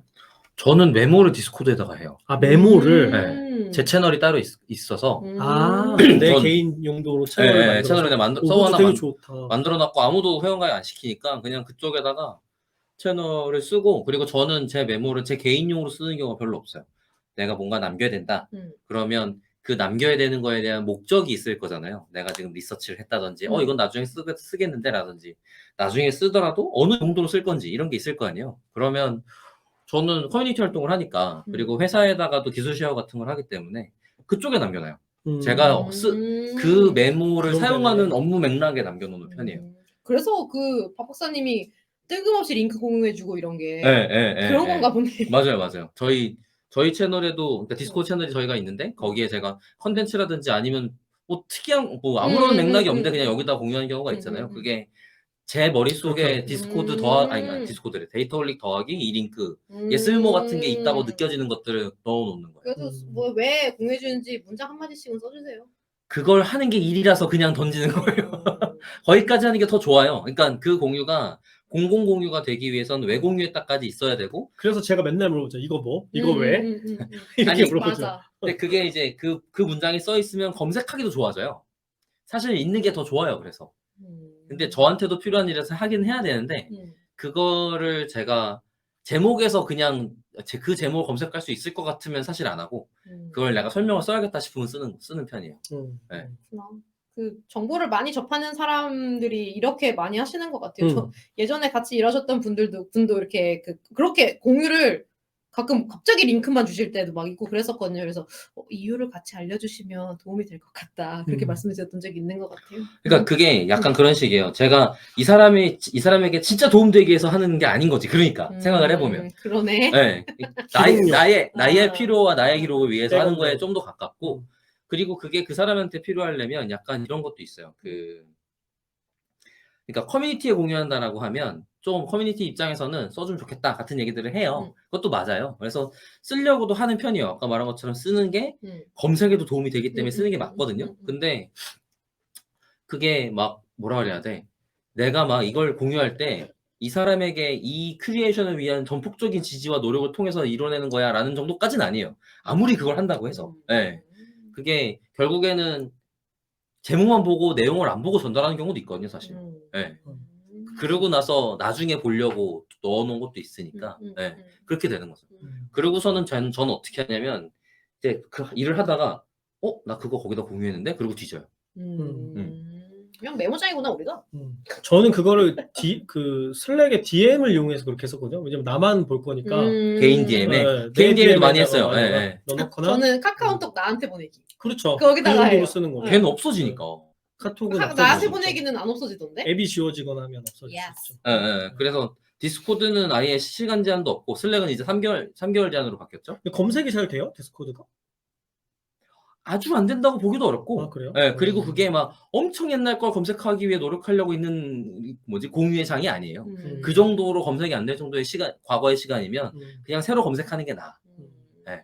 그냥 한 1, 2년 정도만 커버할 수 있으면 상관없어요. 네. 저는 그거를 이제 제 메모 앱에 보통 그렇게 하거든요. 메모 앱에 해놓고 그리고 나서 메모 앱은 검색이 잘 되니까. 제가 에버노트 시작할 때쯤 쓰고 몇 년 동안 쓴 다음에 그걸로 데이터 갖고 와서 알로 텍스트 마이닝하고 이런 걸 해본 적도 있단 말이에요. 단 한 번도 안 들어갔어, 최근에. 시간이 많이 지나면 안 쓴다라는 걸 이제 체감하게 된 거죠. 근데 우리 여기 이잘러 팀 응. 아직 한참 남았는데. 그 생각 중에 어디까지 얘기하지? 또 그 시간을 청취자분들은 안 벌어서. 보이시겠지만 전 네. 옆에 지금 김 팀장님의 그 노트북 화면이 보이거든요. 진짜 한참 남았어요. 제가 이런 걸 얘기해드리면 여러분들이 편해지는 건데 시간이 없어요. 그래서 어디까지 뭐래? 얘기를 해야 돼요. 그치 이 완전 생활 팁들이야 음. 여기다. 아 진짜? 음. 그 제목만 빨빨 아니면 그렇게 해요. 네. 이거를 본문에 그냥 붙여넣어. 뭐야? 그래, 아니 그래서 날 수가 없어. 키워드만 나열을 어. 해놨기 때문에 네. 아 맥락과 서사를 전달해야 그래. 되는구나. 키워드만 있어요. 어. 아 이거. 그래도 재밌는 얘기 한번 해줘봐요. 한 개만 더 해요 재밌는 그러면. 얘기. 아니야. 아 그럼 아주 작은 팁. 좋다. 작은 팁. 예, 예. 어. 아주 정말 작아요. 어. 네. 그 저는 이제 계약서 쓸 때가 많은데 응. 계약서를 요청한 회사 중에는 계약서를 인쇄해서 도장을 찍어서 다시 스캔해서 PDF 파일을 보내주세요라고 요청하는 곳들이 되게 많아요. 아 뭔지 알겠다. 어. 무슨 노하우를 하려고 하는지. 그래서 매번 그걸 프린트하고 스캔하고 너무 귀찮잖아요. 그래서 저는 어떻게 해놨냐면 그 흰 종이에 도장을 찍어요. 그리고 그걸 펜으로 스캔해놨어? 사인을 해요. 어. 이거를 스캔을 하고 흰색 부분을 투명 배경으로 해놔요. 아 그쵸 맞아요. 투명 이미지로 만들어놔요. 예, 네. 예, 예. 그러면 누군가 계약서 파일을 보내주면은 요 거기다 파일을 올리지. 그 맞아, 위에다가 맞아. 이제 바로 올리면 마치 도장을 진짜로 찍은 것처럼 아. 혹은 직접 사인을 한 것처럼 볼 수가 있어요. 저도 있어요. 이렇게 하고 인쇄하기, 인쇄하기를 하고 PDF 인쇄하기. 그 다음에 이제 읽기가 안 되는 버전으로 어. 네, 아웃풋을 만들어 놓죠. 음. 그러고 나서 보내주면은 마치 프린트를 해서 스캔을 한 것처럼 보이게 되죠. 꿀팁이네요. 저도 그래서 제 서명 해놓고 스캔한 다음에 배경 날리기 하고 제 도장도 있는데 이거는 약과예요. 왜? 해외는 그거를 다시 스캔한 것처럼 처리해주는 애들이 있어요. 앱이 아예 있어. 얘가 좀 삐뚤어지고 이렇게 일부 노이즈를 넣어서. 어.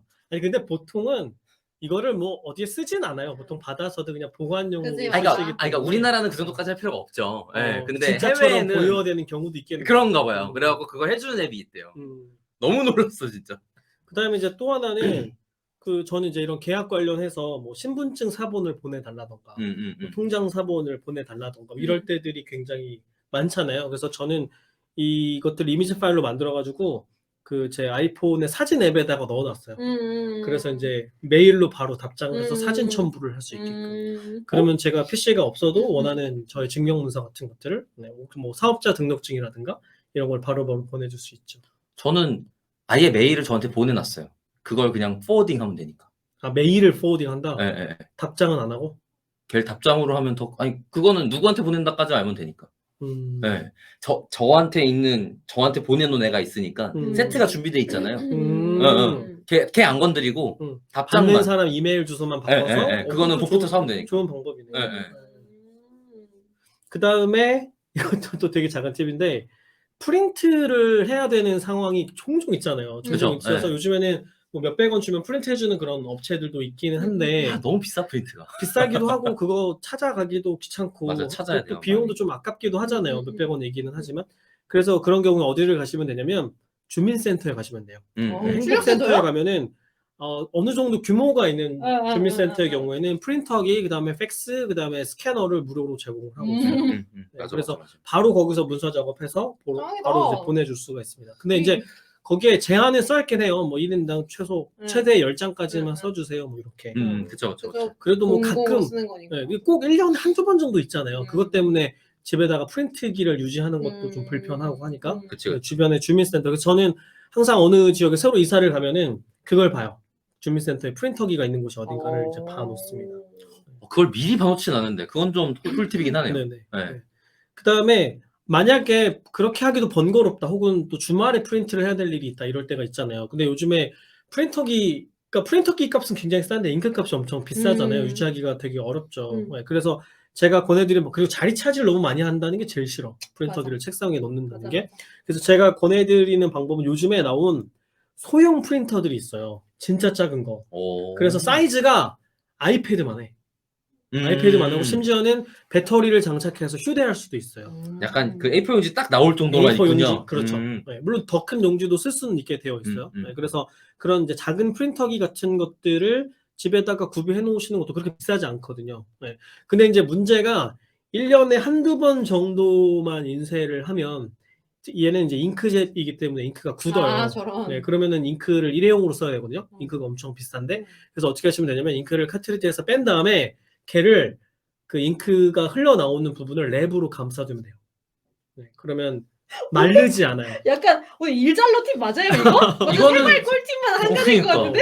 마르지 않아요. 그래서 잉크를 또다시 구매할 필요가 없다. 어. 그 다음에 이제 만약에 굳었다 그러면 이거는 제가 아직 시도를 해보진 않았는데 이게 맨 구멍 부분이 막혀서 잉크가 안 나오는 문제인 거잖아요. 그래서 그 부분을 따뜻한 물에다가 넣고 한 30초 정도 있으면 그 부분에 잉크가 녹는데요. 네, 그러면 막혀서 쓰지 못하는 잉크도 다시 복원을 할 수가 있다. 저는 해보진 않았어요. 네, 그냥 그 랩으로 감싸는 정도만 하더라도 쓸 수 네. 있습니다. 네. 제목을 다시 지어야겠다. 이거 오늘 에피소드. 김 팀장의 생활 꿀팁. 아니요, 꿀팁. 근데 제 얘기 듣고서 저런 방법이 있었구나 하는 분들 굉장히 많아요. 그죠, 당연히 그렇죠. 근데 이게 그러니까 생활 일잘로 꿀팁으로서 느낌보다 그러니까 이게 약간 프리랜서로서의 그럴 생활 수 팁인 있어요. 것 같아. 생활팁, 생활팁. 프리랜서 생활 저한테 팁. 이게 너무나 귀찮은 일들이기 때문에 네, 저한테 뭐 비서가 있다면 모를까?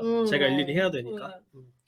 그 다음에 스캔할 일이 있으면 주민센터에 가는 방법도 있고 요즘에는 앱이 좋은 게 굉장히 많이 나와 있어요. 그 중에 제가 써본 것 중 이것저것 다 써봤는데 제일 성능이 좋았던 거는 Vflat이라는 앱이 있어요. 아, 네. 알죠? 거기서 네. 만든 보이작에서 만든 그거 맞아요. 네, 그 앱이 가장 깔끔하게 스캔을 해주고 그 다음에 제 손가락이 있으면 손가락도 빼주고 그러니까 여권 같은 거 이렇게 펼친 다음에 찍으면 제 손까지 같이 찍히잖아요. 그런 것도 자동으로 없애준다든가 뭐 그런 기능들이 있어요. 그래서 제가 뭐 예를 들면 원노트에도 기본 스캔 기능이 있기도 하고 워드에도 있고 하거든요. 근데 다 비교해봤는데 V플래시 제일 좋더라고요. 네. 그래서 이런 소소한 꿀팁들을 말씀드려봤습니다. 여기서 끊는 겁니까? 끝낸 거예요? 이거 말고 너무 많은데 그러니까. 이러면 오늘 안에 방송을 다 할 수가 없기 때문에 그러게요. 이 정도로 하고 네. 나중에 우리가 일자러 TV 2탄을 하게 되면 그때 소개해드리도록 하겠습니다. 그때는 정말 제목을 정정해서 네. 프리랜서의 생활 꿀팁이라고 하고 그것도 좋네. 네. 아예 대놓고. 명칭을 어. 세부적으로 정해서 그게 나을 수도 있을 것 같아요. 아니 저는 여러분들이 이런 얘기를 해줄 줄 알았어요. 그래요? 네. 내가 쓰는 이런 툴이 있다. 이런 걸 저는 기대하고 있었던 건데 전 노션 씁니다. 네. 이런 전 거? 노션 안 씁니다. 저도 안 써요. 이런 너무 거요? 복잡해. 노션이 복잡해요? 네, 저의 인지를 갉아먹는 도구 중에 하나예요. 아니 근데 노선에 익숙해지고 나면은 이걸로 모든 걸 다 하더라고요. 맞아. 이걸로 막 웹페이지도 만드시고 뭐 책도 음. 쓰시고 뭐 다 하시던데. 근데 그건 있어요. 이제 노션이 타이핑해서 컨텐츠를 만드는 걸 위지윅이라고 부르거든요. 근데 그 위지윅 인터페이스의 혁신 중에 하나기는 해요. 그러니까 자유도가 엄청 높아가지고 그래서 제가 아까 말했잖아요. 저는 그게 노션이 제일 좋은 이유가 저는 저한테 맞는 양식을 직접 만들어가서 쓰는 사람이었잖아요. 그러니까 저한테 잘 맞아요. 그렇죠. 근데 이게 안 맞는 사람은 안 맞을 거예요. 자유도가 너무 높아서 오히려. 그러니까 내가 결정해야 될 게 너무 많아. 맞아요. 근데 요즘에는 템플릿도 많이 그 템플릿을 정한다는 것 자체도 일이에요. 템플릿을 고른다는 게 맞아. 나는 백지가 좋다. 저는 노션에 들어가서 제목이랑 줄글에 블랙 문자만 써요. 근데 요즘에 최근에 AI 모델이 들어갔잖아요. 노션 AI 베타 있더라고. 버전으로 제공하고 있다고 하던데. 맞아요. 그런 것도 있죠. 지금 쓰시면 되게 2.5인가 3인가 들어가 있어요. 그래서 예를 들면 오늘 뭐 회의 주제가 이거다. 그러면 안건을 정해줘. 그럼 리스트업을 한 5개, 6개 만들어 주더라고요. 그러면 이제 그걸 가지고 아이디어를 시작을 하고 이런 식의 작업도 할 수가 있겠더라고요. 맞아요. 그래서 되게 좋은 도구고 많이 국내에서 실제로 많이 쓰는 것 같고 우리나라 때문에 살아난 회사예요. 아니 신기하게 우리나라만 엄청 쓰더라고요. 맞아요. 그거를 이력서도 요즘 엄청 써. 그거 이력서 쓰는 거 엄청 욕먹잖아요. 그거는 케바케인 것 같기는 해요. 근데 확실히 그걸로 제출된 이력서는 약간 품질이 그러니까 다 똑같아요. 개성이 없다. 네, 그래서 그닥 그렇게 임팩트가 있는 것 같지는 않은데 근데 분명히 그걸로도 잘 콘텐츠를 잘 쓴 사람들은 있기는 한데 그거는 그러니까 노션의 문제는 아니잖아요. 결국에는 아무튼 그치, 그래도 도구의 문제가 맞아요. 아니지. 네. 그래서 그리고 저도 노션 그 양식 스스로 만든다 그랬잖아요. 그거 만들려면 날 잡고 해야 돼요. 그러니까 기능이 많아서 그렇다니까. 아니 그러니까 다이어리 꾸미는 거 좋아하는 사람도 있잖아요. 학창 맞아. 시절에도 이렇게 막 색깔 바꿔가면서 이런 걸 즐겼던 분들이 쓰기에 음. 뭐 괜찮은 툴인 건 같네요. 자유도가 높으니까요. 그러니까 딱 다이어리 하던 거 딱 컴퓨터로 옮겨놓은 옮겨놨다. 거예요. 네, 그런 느낌이야.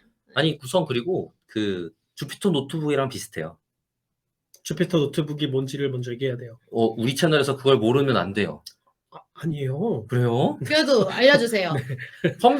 데이터 과학 분야에서 이거 요약할 수 있어요, 짧게? 가장 많이 사용하는 데이터 과학자를 위한 문서 도구. 문서 도구인데 파이썬 등등의 여러 개발 언어의 실행 결과물도 같이 보여줄 수 있는 노트북입니다. 오. 근데 그게 노션이랑 비슷해요? 블럭 코딩이잖아요. 아. 블럭 코딩이 뭔지 얘기해 줘. 맞아. 노션을 설명해야 돼 그러면. 그만. 자, 그래요. 오늘 이거는 나중에 네. 이거 그 문서 도구만 놓고 얘기를 한번 해도 재밌겠네요. 맞아요. 우리가 써봤던 문서 도구들이 뭐가 있죠? 저도 약간 그 입력에 대한 뭐 도구들에 대한 연구 이런 거에 대한 관심이 많아서 저도 재밌는 주제라고 생각해요. 아, 저도 되게 많이 뒤져봤어요. 왜냐면 그러니까. 출판사의 편집자분들이랑 협업할 때 뭐가 좋을까를 연구하면서 이것저것 많이 뒤져봤어요. 한번 다음에 하시죠. 결국에는 워드로 갔습니다. 그렇죠. 뭐. 괜히 그런 거죠. 전통의 강자일 리가 없죠. 워드 정도만이라도 충분하다. 한글이 아닌 게 어딘가. 그래, 네. 맞다. 예, 그렇습니다. 뭐 정리 좀 할까요 이제? 네. 정리 너가 하시면 됩니다. 아, 이게 정리예요? 네. 뭐 소감 얘기 안 해? 소감 얘기할까요? 네, 소감 얘기 뭐 건넵시다. 예, 소감이요. 아니 그거밖에 없냐고요. 소감이요 하고 아까 뭐였지? 오늘의 소감을 말씀해 주시겠어요, 박 박사님? 요 중간 뭐 어딘가에 뭔가 좀 자연스러운 거 없나요? 네, 오늘 즐거운 일잘러 팁에 대해서 좀 이야기를 나눠봤는데요. 예, 네. 김 팀장님이 준비해주신 즐거운 주제였고요. 네, 그래서 이 대화를 나눈 것에 대해서 박 박사님 어떤 소감을 말씀하고 싶으신지 한번 들어볼까요? 네, 우선 김 팀장의 콘텐츠 취지를 이해하지 못한 두 명이서 같이 했다. 아니요, 제가 충분히 설명을 안 한 제 탓입니다. 네. 에 대해서 네. 되게 응. 이렇게 여러 가지 다양성을 가지고 우리가 방송을 만들고 있구나라는 생각이 좀 들고요. 네. 그리고 좀 도구적인 측면에 대한 얘기는 더 재밌게 다음에도 할 기회가 많겠구나. 오늘 벌써 컨텐츠 한 2개 정도 더 할 거리가 나왔다라는 네. 걸로 아주 만족스러운 방송이었던 것 같습니다. 네, 그러네요. 아니 근데 내가 그때 박 박사한테 뭐라 그랬냐면 네가 쓰고 있는 뭐 책상이나 의자나 뭐 이런 거 있잖아. 그런 거 얘기해줘도 재밌어. 맞다, 그런 얘기 이렇게 듣다. 예시를 들었어요. 그 예시를 들은 지가 언제죠? 좀 됐지. 오늘 와서 다시 얘기했나요? 우리 디스코드에 있을 거라고. 아니 일잘러 팁 얘기한 게 좀 한참 되긴 네, 했어요. 그래서. 제가. 네. 네, 그래서 그래서 끝이에요? 네. 네, 저도 하고 마지막에 하세요. 네. 네, 저는 집에서는 허먼밀러 의자 쓰고요. 이렇게 이런 거만 하면 되는 거예요? 지금은 뭐예요, 아니 지금은 갑자기? 소감한다며 마무리. 갑자기 컨텐츠 다시 시작하면 어떡해. 마무리. 아, 네, 오늘 진짜 딱 아까 딱 그 박박사님 한 말에 공감한 게 컨텐츠 이해 못한 사람들. 아무 말이나 하면 되는. 진짜 아무 말 하랬더니 진짜 아무 말 근데 하겠더니 일잘러가 뭔가요로 시작해버리는 바람에 여기로 온 거야. 아니 어쨌든 재밌었고요. 오늘 맞아, 역시 맞아. 오프라인 텐션은 어떻게 하지 못하는구나 이런 생각했고요. 네, 재밌었어요. 예. 뭐야? 재밌었어요? 소감이? 제 꿀팁이 그 청취자분들, 구독자분들께 도움이 되실지 잘 모르겠지만 그래도 기록을 하는 습관을 들이는 왜 웃어? 울지 말고요. 네, 그 기록을 하는 습관을 들이시는 거는 정말 일을 할 때 도움이 되는 팁이라고 생각합니다. 네, 기록을 잘 해보세요. 네, 네. 이사입니다. 네, 김 시장님. 네. 저도 소감을 말씀드리면 기획 의도를 잘 전달하는 것이 중요하다. 그래 소통이 중요하다니까. 라는 생각을 예측하는 했고요. 건 사람이 맥락이 돼야지. 중요하고. 근데 문제는 어느 선까지 얘기를 해야 이것이 소통이 잘 된 것인가라는 것에 대한 정의가 사람마다 다르다. 그거 그래갖고 스타트업에서 가장 중요한 키워드가 오버 네. 커뮤니케이션이에요. 오버로 해야 된다. 네, 네, 네. 그러니까 이거 뭐 우리한테 먼저 보여줬으면은 이거구나 했겠다. 그래 한 번만 보여줘. 그래요, 내 잘못이에요. 네, 오늘은 김 팀장님의 잘못으로 방송을 네, 그래서 제 잘못이고요. 네, 그 방송을 들으시는 청취자분들도 이런 거는 나도 다른 사람들이 알고 있으면 좋겠다는 생각이 드는 어떤 팁들이 있다고 하면은 댓글로 소개해 주시면 좋겠습니다. 저희가 또 방송에서 네. 말씀드릴 수 있으면 좋겠고요. 네. 그 다음에 팁을 찾는 팁이 있어요. 팁을 그만해. 찾는 팁. 그만해. 알려줘요. 유튜브에 들어가셔가지고 네. 뭐뭐뭐 하는 팁 이렇게 검색하면 좋은 영상들이 엄청 많아요. 맞아요. 예를 들면 윈도우 잘 활용하는 팁, 음. 그죠? 아이폰 잘 활용하는 팁 이렇게 검색하시면 사람들이 모아놓은 좋은 정보들이 엄청 많습니다. 저는 이제 가끔 그런 걸 봐요. 그러니까 우리 이번 컨텐츠 제목도 엘잘러가 되는 팁 이게 되겠죠? 괄호하고 하는 팁?